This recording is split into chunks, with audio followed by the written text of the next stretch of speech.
గత వైసీపీ ప్రభుత్వంలో పర్యావరణానికి అలాగే వన్యప్రాణి సంరక్షణ సంబంధించినటువంటి అన్ని అనుమతులు కేంద్రం నుంచి వచ్చాయని చెప్పేసి చెప్పడం జరిగింది.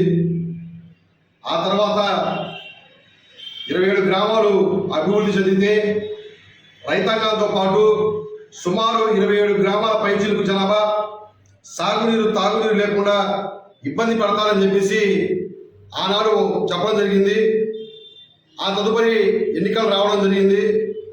ఈ ఎన్నికల్లో ఉన్నటువంటి పల్నాడు జిల్లాకు చెందినటువంటి నేతలు వరికిపూడిశాల ప్రాజెక్టుని పూర్తి చేస్తాం, ఆ బాధ్యత మాదే అని చెప్పేసి హామీ ఇవ్వడం జరిగింది.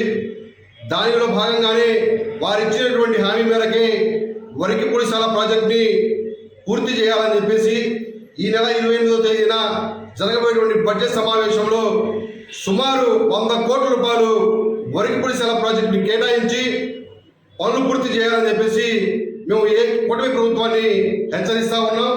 అంతేకాకుండా ఆ దిశగా కనుక మీరు చేయకపోతే ప్రత్యేకమైనటువంటి కార్యాచరణ రూపొందించి దశల వారీగా పోరాటాలు చేయడమే కాకుండా అవసరమైతే ప్రజా ప్రయోజనాల వాద్యం కింద హైకోర్టు మెట్లు కూడా ఎక్కడానికి సిద్ధమవుతామని చెప్పేసి కూటమి ప్రభుత్వాన్ని హెచ్చరిస్తా ఉన్నాం.